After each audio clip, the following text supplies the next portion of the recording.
Good morning class. तो आज हम शुरू करने जा रहे हैं आज की हमारी क्लास। और आज की क्लास का हमारा जो टॉपिक रहेगा वो है करिकुलम डेवलपमेंट, पाठ्यक्रम विकास।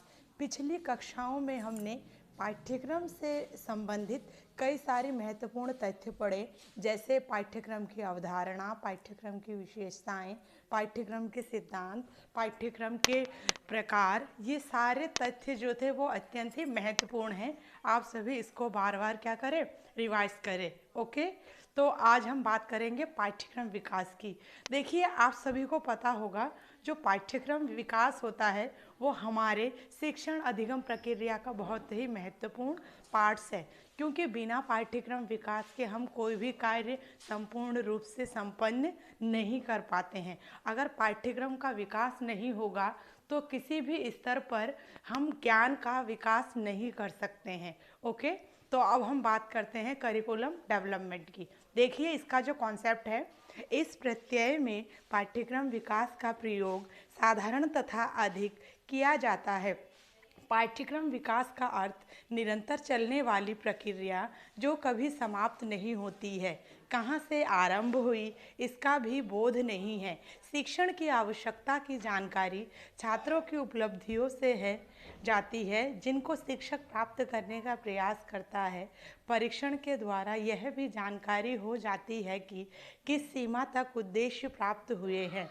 इसको दूसरे शब्दों में कह सकते हैं कि अधिगम अवसरों के नियोजन द्वारा छात्रों के व्यवहारों में विशिष्ट परिवर्तन लाना तथा परीक्षण द्वारा यह जानना कि किस सीमा तक अपेक्षित परिवर्तन हुआ है। इस प्रत्यय की पाठ्यक्रम विकास की संज्ञा दी जाती है, या फिर ये जो कॉन्सेप्ट है इसको करिकुलम डेवलपमेंट कहा जाता है। ओके, अब देखिए नेक्स्ट इसी के रिगार्डिंग, पाठ्यक्रम का मुख्य लक्ष्य छात्रों का विकास करना है। इसलिए पाठ्यक्रम का प्रारूप ऐसा हो जिससे कि छात्रों के व्यवहारों में अपेक्षित परिवर्तन किया जा सके। यह चक्रीय तथा निरंतर चलने वाली मानी जाती है। चक्रीय प्रक्रिया कैसी मानी जाती है? क्योंकि ये एक सर्कल में है। जैसे अभी इसको हम समझेंगे। सबसे पहले इसके कुछ मेन पॉइंट्स दिए गए हैं। सबसे फर्स्ट है शिक्षण उद्देश्य। सभी साधनों का प्रयोग उद्देश्यों की प्राप्ति के लिए किया जाता है। पाठ्य वस्तु का साधन है उद्देश्यों की प्राप्त करने की दृष्टि। बिना उद्देश्य के हम क्या करते हैं, किसी भी कार्य को करने में सफल नहीं हो पाते हैं। और ये पाठ्यक्रम विकास है तो इसका भी कुछ ना कुछ शिक्षण उद्देश्य होगा। सेकंड पॉइंट है शिक्षण विधि तथा पाठ्य वस्तु। जो हमारा सिलेबस होता है वो भी और किसी न किसी मेथड्स के संबंधित ही होता है। ओके, इसमें देखिए छात्रों में अपेक्षित व्यवहार परिवर्तन के लिए अधिगम परिस्थितियां तथा अवसर शिक्षण विधियों एवं पाठ्य वस्तु की सहायता से उत्पन्न किए जाते हैं, जिससे उद्देश्य प्राप्त किए जा सके। जो भी हम पाठ्यक्रम या पाठ्य वस्तु का निर्माण करते हैं उसकी सहायता से शिक्षण विधियों का प्रयोग करते हैं और जिससे उद्देश्य की प्राप्ति हो सके। थर्ड पॉइंट्स है परीक्षण प्रक्रिया, जो टेस्टिंग प्रोसेस है उसमें देखिए, क्योंकि बिना परीक्षण के पाठ्य वस्तु ने कौन से उद्देश्य की प्राप्ति की है ये कहने में भी हम असमर्थ होते हैं। इसमें कहा गया है इसके द्वारा सुनिश्चित किया जाता है कि शिक्षण विधियों तथा पाठ्य वस्तु से किस सीमा तक उद्देश्यों को प्राप्त किया गया है, कि जो भी हमारे उद्देश्य है उसको हमने कहाँ तक अचीव किया है। फोर्थ पॉइंट है पृष्ठपोषण। ठीक है, फीडबैक। इसमें देखिए जो पृष्ठपोषण है, अगर हम किसी भी कार्य को करते हैं तो उसके लिए हमें फीडबैक मिलना मस्ट होता है, क्योंकि अगर फीडबैक की कमी होती है तो हमें रिंफोर्समेंट भी नहीं मिलता है और उसके साथ साथ हम उस कार्य को भी उतने उत्साह के साथ नहीं करते हैं, क्योंकि वहाँ पे फीडबैक का अभाव होता है। ठीक है, इसमें कहा गया है परीक्षण का अर्थापन शिक्षकों तथा छात्रों को पृष्ठपोषण प्रदान करना है तथा पाठ्यक्रम के प्रारूप को सुधार के लिए दिशा मिलती है। पृष्ठपोषण मूल्यांकन का प्रभाव होता है। जो एवोल्यूशंस करते हैं हम, उसका इफेक्ट क्या होता है? पृष्ठपोषण ही होता है। इसके जो चक्रीय प्रक्रिया बताई थी इस डायग्राम में देखिए सभी।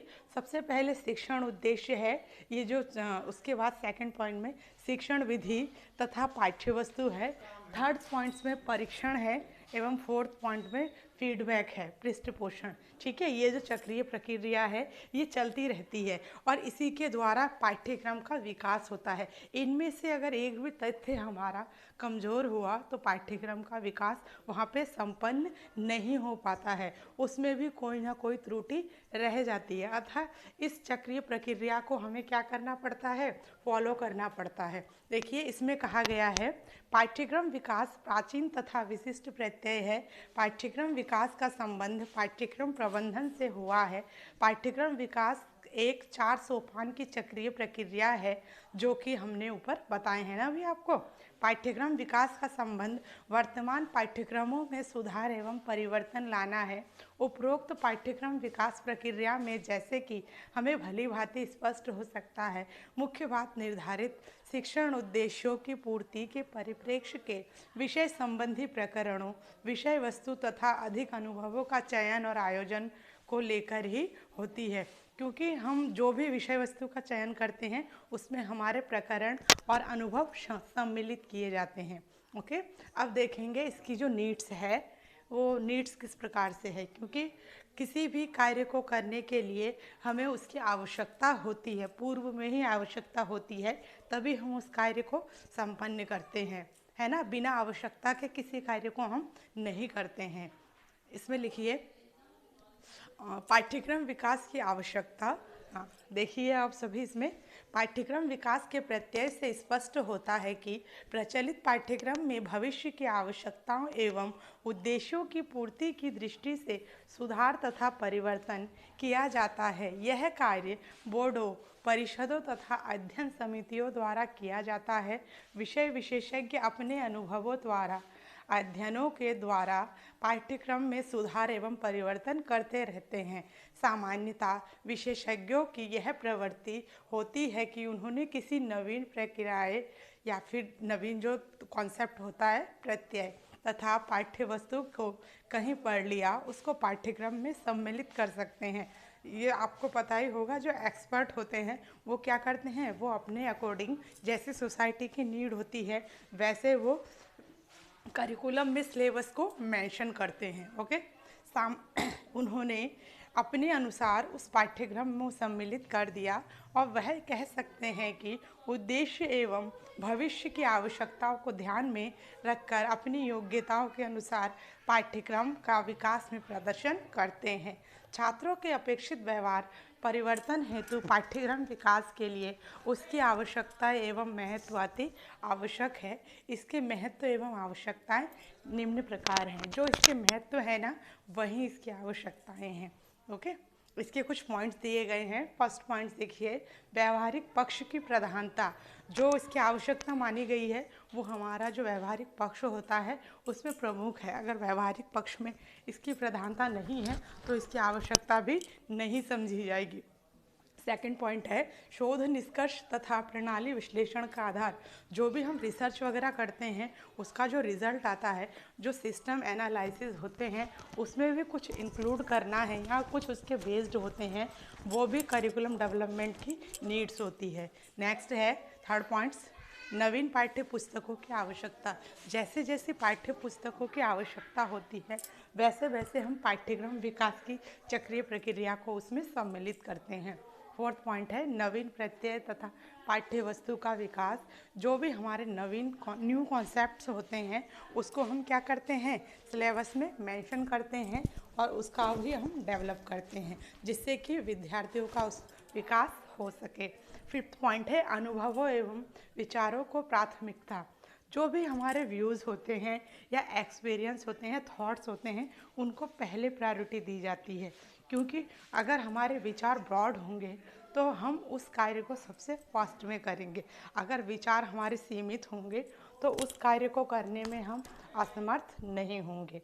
ठीक है, असमर्थ के साथ साथ कभी कभी ऐसा भी होता है कि अनुभव होते हैं लेकिन हम विचारों को व्यक्त नहीं कर पाते, तो हमारी जो विकास की प्रक्रिया है वो स्थिर हो जाती है। उसकी आवश्यकता होते हुए भी उसकी आवश्यकता को हम संपूर्ण नहीं कर पाते हैं। लास्ट पॉइंट है समस्याओं की पहचान।